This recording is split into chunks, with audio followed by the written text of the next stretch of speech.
is with great honor and humility I accept this nomination for President of the United States of America. It is official. Joe Biden is the Democratic Party's candidate for U.S. president, but how might U.S. foreign policy change if he's elected? Hello, I'm Mike Walters, sitting in for Anna Naidu, and this is The Heat.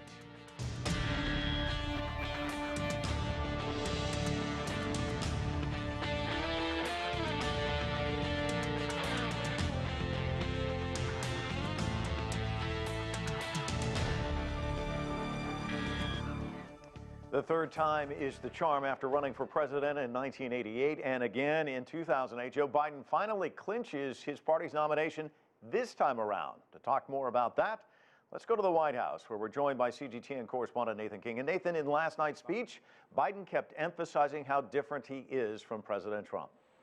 Yeah, but without mentioning his name too much. Let's face it, he had a lot of surrogates during the week to go directly after U.S. President Trump, including the former boss of him, of course, President Barack Obama. That was quite a moment. Yeah, it was more of a contrasting thing. He started off his speech by saying, hope over fear, facts over fiction, fairness over privilege. And I know he's been accused of plagiarizing speeches before, but he said it's not just red states in America and blue states borrowing from his former boss again, but you get the message.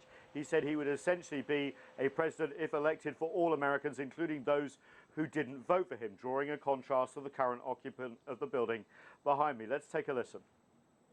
The president takes no responsibility, refuses to lead, blames others, cozies up to dictators, and fans the flames of hate and division. He'll wake up every day believing the job is all about him, never about you. Yeah, as you can imagine, we saw responses very quickly from the U.S. president in tweets. All caps means he's not in a good mood. And then we heard this a little later on. China will own our country if he gets elected. They will own our country, and we're not going to let that happen. And you've seen the intelligence reports. China very much wants Joe Biden to win. So you see the deflection there, criticizing Joe Biden, but also saying China, China, China. In fact, what was interesting about Joe Biden is the fact that he didn't take the bait on the China question. When it comes to U.S. President Trump, of course, we're going to have the Republican convention next week. Expect the China word to come up a lot. That's just yeah, we'll be hearing a lot about that. Nathan, Biden did mention Russia and China in his acceptance speech, but those remarks very, very brief. What do we know about his foreign policy views? Can we expect perhaps the same policies he helped advance when he was under Barack Obama?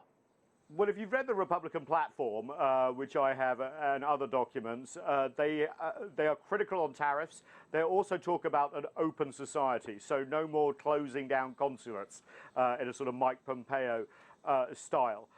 And the tariff question is very interesting. They had a couple of farmers on. They had Tammy Baldwin from Wisconsin, a big key trading state, as you know, very critical of the tariffs. So I would expect them to be lifted, or at least some sort of quick negotiation so both sides can be lifted.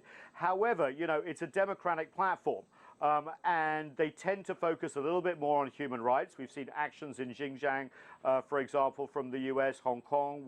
Would they stay? Probably less robust when it comes to military affairs, when it comes to Taiwan, for example. But remember, you know, even though the Republican Party is saying that China wants Joe Biden, there was an article in the Global Times, for example, saying some experts would like it. I've spoken to many experts on the China side who said they love the chaos of Donald Trump and the weakening of relationship with allies. The real point here is that Beijing really won't mind whoever is elected because they don't interfere in elections. And remember the rapprochement between China and Washington. Who did that come with in the White House? The arch anti-communist Richard Nixon. So I think, you know, there's a lot of posturing here domestically ahead of the polls, but, you know, perhaps more stability in the Beijing-Washington relationship if Biden is elected, perhaps, but not so much opportunity for Beijing. Nathan King at the White House for us. Thanks so much for leading us off to discuss Joe Biden's foreign policy. Let's bring in our panel here in Washington, D.C. Anton Fedyashin. He is a professor of history at American University from Maryland. Joel Rubin is a Democratic Party strategist across the river in Virginia. John Sitilides is a geopolitical strategist at Trilogy Advisors. And Einar Tangen is a CGTN current affairs commentator. He's joining us from Beijing. Thank you all for being a part of the broadcast. Joel, let's start with you. This was Biden's big night. It's a night he's been waiting for decades. He had a speech squarely aimed at Donald Trump, saying that there is too much anger, too much fear, too much division. But there was not too much when it came to policy specifics, especially thin when it came to foreign policy. Is that fair to say? Well, certainly last night, Mike, and thank you for having me as well. Last night, it was a speech to demonstrate that he should be the commander-in-chief, that he has the fortitude and the mindset and the compassion to lead our country out of the coronavirus crisis, and he demonstrated that last night. So the policies, they're embedded in the Democratic Party platform that was adopted this week as well. And about 18 pages out of 80 or so are dedicated to foreign policy. So that's not small. That's about a quarter. But no, you're right. They didn't focus on all the specific steps, but cases were made about how Donald Trump, as commander-in-chief, has let us down. We have 170,000 dead Americans here because of a virus that his number one job is to protect us, and he's not doing that. And there's many other issues as well that were referenced in terms of support for veterans and all. But I think last night, Joe Biden, he wanted to show he's ready to be commander-in-chief and take care of us and take care of this coronavirus crisis. Yeah, John, it's not uncommon to watch these acceptance speeches. They're meant for a domestic audience, but did you expect to hear more about foreign policy? Is the question for me, Mike? Yeah, that's right. Thank you. I'm sorry for that. No, I don't really think so. Look, Joe Biden, like any candidate, needs to be able to persuade the American people that he is in a position to be the president of all the people. And Joe Biden himself is a very strong believer, going back to his 40 years in the Senate and his 8 years as vice president, in personal diplomacy, whether it's with everyday voters or whether it's with international leaders. So I don't think it's going to be a major issue from the speech perspective. I don't think that's really going to resonate. But I think people that are following foreign policy very closely are listening carefully to what the top advisors to Joe Biden have been talking about. And here I'm speaking of Antony Blinken, who is the top foreign policy advisor to Biden for the past 20 years, Jake Sullivan, who is a top advisor in the Obama administration and in Hillary Clinton's State Department, and even Susan Rice, who is Obama's national security advisor. And I think we're going to get the details of what a Biden foreign policy agenda could look like from these individuals who are very much in the media. They're speaking at think tanks. They're publishing pieces incessantly. And I think we'll have a good sense of what they believe is the need, as they see it, to restore the Obama foreign policy agenda after what they believe to be a number of criticisms of what the current administration has been doing for the last 4 years. Anton, he did talk a little bit about foreign policy. I want to play a snippet of that, and I want to get your reaction on the other side. So let's listen. I'll be a president who will stand with our allies and friends and make it clear to our adversaries the days of cozying up to dictators is over. Under President Biden, America will not turn a blind eye to Russian bounties on the heads of American soldiers. Nor will I put up with foreign interference in our most sacred democratic exercise, voting. Russian bounties, Russian meddling. Were you surprised at all, Anton, and how's that going to be received in Moscow? Well, I wasn't surprised at all because this has become a mantra in Washington, D.C., so to expect anything else would have been naive. Look, I'm 45 years old. I'm not old, but I've lived through enough elections and election speeches to know that politicians say one thing in the beginning, and then once they get into the White House and they actually have to answer for their policies, they tend to moderate things, and that's a perfectly natural phenomenon, and it's what keeps democracies healthy and operating on the basis of common sense. When Joe Biden speaks about cozying up to autocrats and dictators, I always wonder if he includes the Middle Eastern allies of the United States in that list. And over, we've seen that administrations, Democratic or Republican, don't seem to include those guys. So there's always a realpolitik selection of allies and opponents and people you work with. The Russians have become a punching bag, and that's no surprise to anyone in Washington. The question is, what is Joe Biden going to actually do once he's in the White House? If he wins this election, I have a feeling that the predictability of the bad relationship, dysfunctional relationship between Moscow and Washington under Biden will actually be welcome in Moscow, because the winds coming out of there are that the Russians are ready to start putting the relationship back on the rails. I don't think they expect anything different from Washington, because the foreign policy establishment was very effective at blocking Trump's initiatives. But what they did also mind is the fact that Trump's administration was completely unpredictable. So I think that they will actually welcome Biden, because they know things won't improve overnight, but at least they will be able to speak to a united front in Washington, no matter how negative that front starts out as. Einar, it's interesting, Anton saying that Russia's a punching bag. We've seen it, every election cycle. It seems like China becomes a punching bag. Again, Trump saying it today that, China's going to own the U.S. if Biden wins, getting towards that fear factor. But Biden's also been tough on China. I guess that's rather predictable. How's all of this going over in Beijing? Well, in Beijing, they're looking on with interest, but it's the devil you see and the devil you don't. They expect that Biden would go back to, as everyone has said, much more predictable ground, and that would be good on the international stage. But there is this expectation that Biden will be pushing this kind of human rights angle, and that it will always be about Taiwan and Hong Kong and things like that, freedoms, and this will create a new kind of tension between them. But in terms of the economics and trade and things like that, they would expect that there would be kind of a let-off, that you wouldn't see Biden using the same kind of tactics, in essence, seizing the daughters of prominent industrialists, tech industrialists like Miss Meng, who's been held in Canada. You could expect a very different tenor and tactics coming out of the Biden administration.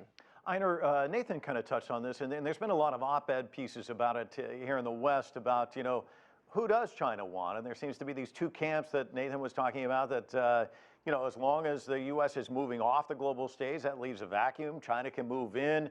But then there's this other piece where it's just too chaotic. There was a quote actually in the Washington Post from the director of the international relations at Nanjing University saying the Trump administration is very emotional, very wild. So are there two camps there? I mean, how is it being viewed in China? Well, it's not about two camps. It's trying to figure out exactly what it means. And it seems to be this kind of trade-off between the short term and the long. With Donald Trump, the short-term dangers are some sort of confrontation, the unpredictability. Over the long term, though, he's really ruining America's soft power. Allies, neighbors, etc., are disillusioned with those very same issues. But over the short term, for the Democrats, it's clear that they will be taking a kind of a moralistic tone. Long term, this will be over the long term, they'll be taking the moralistic term. Over the short term, there might be kind of a relief or a return to normalcy. But it's not going to be easy either way. I think they're just looking on and trying to figure out what's going to happen and how that would affect China. Joel, you worked in the Obama administration over at the State Department. For those who've read the book, Promise Me, Dad, where he talks about his son's struggle with cancer and ultimate death, it's interesting because a big part of that book is about him crisscrossing the globe, going to hotspots like Ukraine and Iraq and Central America, very active in foreign policy, and that's one of the reasons Obama picked him for his foreign policy chops. So what can we expect? Yeah, Mike, look, Vice President Biden, when he was the vice president, had his hands his fingers on the pulse of the foreign policy apparatus of the U.S. government, no doubt about it. Tony Blinken, who was mentioned earlier, he was his national security advisor in the vice president's office before becoming Deputy Secretary of State. So Vice President Biden's fingers are all over Obama foreign policy and the legacy. And this idea that he can re-engage is central to his identity, that he has the relationships, but it's not just the relationships, it's the mindset about how to advance American interests through diplomacy, how to engage adversaries, how to engage allies, how to work the system, work the UN. Look, we just saw in the last week a fiasco for the United States at the United Nations. We only had one other country vote with us in condemning Iran arms trade, basically not extending the arms embargo. One country voted with us at the UN Security Council. That's the lowest point the United States has experienced at the United Nations since its founding. That's a loss. That's a loss for American power and prestige. And so Joe Biden is going to work to reverse that. And I think that predictability is going to be a welcome, not just here domestically, but also overseas, in that countries are going to begin to understand how to deal with the United States. And one last thing to mention, Donald Trump came in saying he was going to overturn the failures of the past. And we've seen what that looks like. We've seen 3.5 years of that. And that hasn't advanced America's interest towards China. It's only worsened it. It's only made communication harder. It's made our economic relationship harder. It's made our security interests more difficult to advance. So it's a failed experiment, and I think that Joe Biden will put that to rest if he's elected president. John, Joel talking about reversals, I suspect that when we talk about reversals, the JCPOA, the Iran deal, Paris Accord, withdrawing from the WHO, I would suspect Biden would go in a different direction there. And I want to get your thoughts on that. And then what does that mean for other countries in terms of this pendulum swinging so dramatically back and forth here in the United States? Well, Vice President Biden has been clear that he will reverse the Trump position on the Paris Climate Accord on day one. So we're going back into Paris if Biden wins. He will fund the World Health Organization, and we will see a re-engagement of Iran on the JCPOA. But to Joel's point that there is only one other vote in the Security Council in favor of the United States, it could very well be that many of those other countries are wrong on Iran. And the idea somehow that because countries have a differing opinion than the United States puts the U.S. on the wrong side, I think is a fallacy. It could be that the other countries need to rethink their strategies towards Iran. And in the end, the U.S. is going to prevail anyway because we're following the guidances that were set up by the Obama administration in the nuclear agreement. On this larger issue of allies, I think sometimes we fall easily into this trope that we've ruined our relationships around the world when the U.S. enjoys very good relations in Asia with India, with the Philippines, with Vietnam, with Taiwan, with South Korea, with Japan, in the Middle East with Israel, Saudi Arabia, Jordan, Egypt, UAE, in Europe with the UK, with France, with Poland, with Greece, with Italy, and even in Latin America with Mexico, Brazil, and Colombia. So this idea somehow that we have no allies, I think we really need to take a serious look at what we're saying and not fall easily into these tropes. And yes, there have been some smashed plates. President Trump came to Washington saying, we're going to do things differently. There's a very healthy debate as to whether or not it's worked in every instance.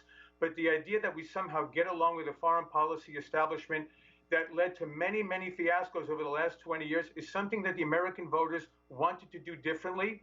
And it's still going to be decided come this November whether other countries like it or not, that maybe we will continue with a Trump administration into the next 4 years, or if Mr. Biden can pull it off, a different course.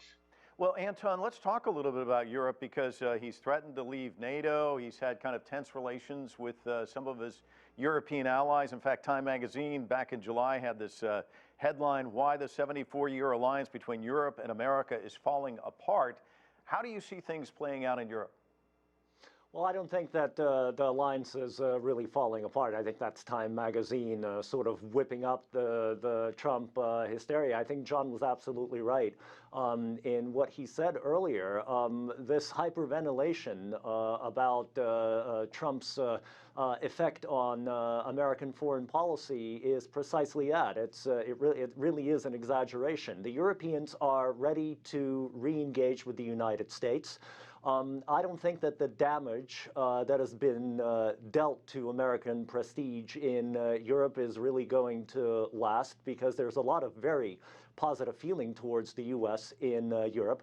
But there may be a corrective in Western Europe to the liberal interventionist impulses that may come out of the Biden White House. And we're seeing an example of that unfolding right now around what's going on in Belarus. Because if you think back to late 2013 and 2014, when the West Europeans and the Americans, the Obama administration, really became very active in Ukraine and sort of forced it to make a civilizational choice, which as an inherently divided country was suicide for it. The attitude among the Europeans right now towards Belarus, which is going through its own political instability, has been a lot more restrained. And so the West Europeans and the Russians seem to be so far working through the Belarusian crisis from the point of view that no one wants to see this situation explode and turn into another Ukraine. I think that's the corrective we are seeing. But in terms of the Europeans having fallen away from the United States, I think that's an oversimplification and an exaggeration of a relationship which after 74 years, especially the NATO relationship, is going to do just fine. NATO needs to define its role in the modern world as a whole.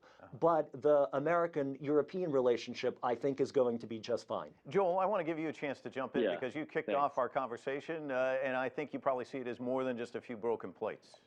Yeah, and I appreciate the commentary here. I think, though, it's important to recognize that the United States losing in the vote with only one ally at the United Nations Security Council cannot be spun any other way than a complete failure of the United States at the UN Security Council. And why is that? For example, in this Iran issue, it's because we withdrew from an international agreement, said that we're done with it, but now want to act as if we're still partners in it, which has offended our European allies and others around the globe. So I think the lack of coherence in the Trump administration foreign policy has essentially put the world on edge, where Europe, yes, we're popular, the United States as a country, no doubt about it. The American people, our culture, we're very fortunate to be able to have a relationship with the world. But that's not what Donald Trump made. Donald Trump is squandering that.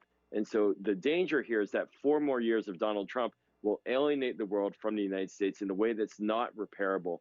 And that's what we're looking at here in Washington. In the case of Belarus as well, the silence from the White House is deafening. It's demoralizing. Belarusians are getting harmed in the street trying to protest for their own democracy. The leading opposition figure in Russia is in a coma from a poisoning, and we're not saying anything. These are not things to be proud of as Americans, and we do need to stand up in these instances. And I think the world is watching, and they want to see some leadership. That doesn't mean starting wars everywhere, but actual leadership coming out of the United States. Einar, I want to talk about Biden and his relationship with President Xi, because we launched here in 2012 in February, and we did a lot of coverage of Biden at the time, the vice president, hosting the vice president of China, which happened to be Xi Jinping at that time. They spent a lot of time here in Washington. They also spent a lot of time out in LA. They went to a Lakers game. Of course, President Trump's talked a great deal about his relationship with President Xi. But both of these candidates, Biden and Trump, have a relationship with Xi and know him. What difference does that make? Well, I don't think it makes a tremendous amount of difference in terms of policy, but it does in terms of how these countries are going to be perceived. I mean, Donald Trump, he likes to play a sweet and sour game where he says, yes, I'm friends with this guy, but I don't like what they're doing. And he's able to set the bookends very wide, which gives him a tremendous amount of latitude in that. Joe Biden is more of a backroom boy. He was always very effective in Congress and the Senate, in the Senate, where he was able to cross the aisles, get people to work together. You saw that a lot with Vice President Xi at that time, and you can expect more of the same. But, you know, this intellectual gaslighting that somehow everything is just fine and there's just a little fine-tuning that is needed in terms of the Trump administration, I find that a little bit hard to believe. You go poll after poll. Throughout the world, American prestige and approval is as low as it's ever been. And that is not something you can hide by saying, oh, it's about, you know, some of these minor issues. There's been a steady erosion along that line, and the U.S. has a lot of ground to make up. I'll be very interested to see what they do with the economic side. Will Biden approve new judges for the WTO? What will he do with the TPP? Will he try to rejoin? These economic moves are going to be center stage as the world faces a post-pandemic period, assuming that there is an antiviral. I want to listen to a little bit more sound from last night's speech. This one kind of dealing with national security. Let's listen. As president, I'll make you a promise. I'll protect America. I will defend us from every attack, seen and unseen, always, without exception, every time. Joel, it seems like Republicans are always the party that seem to play up national security, but during this convention, we saw Secretary of State, former Secretary of State Colin Powell, who was in a Republican administration. We see a lot of Republicans coming out. Today, 70 former Republican national security officials out with a letter backing Biden. Is this something that can be played in the remaining 75 or so days in this contest? Well, Mike, the election itself, the real fight is going to be in the swing states. There are about 17 swing states that are identified that are the ones that will decide who becomes the next president. And those states have a lot of voters up for grabs. They have voters who were for Barack Obama in 2012, and then they went to Donald Trump in 2016. And so this kind of big tent convention that we saw with a lot of Republican support helps Joe Biden make the case to those swing voters in those states that they can be safe with him, that there's room in his tent, basically, for their positions. And that's critical. That's a kind of a validation. Now, there will be cynics who say, aha, look, it's the establishment coming back together for Joe Biden. I'm sorry. These are professionals who have experience and they know what they're doing and have a track record. Nobody's perfect in terms of every single detail. But when you have 70 former national security officials from administrations coming out in favor of a candidate, that's a major win. And so that is something that is going to play well in these swing states. And that's an argument that Biden's going to carry with him for the next couple of months. Well, we'll certainly be watching as the campaign moves into full speed. We've got the Republican convention coming up next week. Gentlemen, thanks so much for joining us. Really appreciate it. And that is it for this edition of The Heat. But the conversation continues online. Join us on CGTN America's Facebook page to comment on this or any other show, or chat with us on Twitter at CGTN America. I'm Mike Walter in Washington, D.C. Thanks so much for being with us.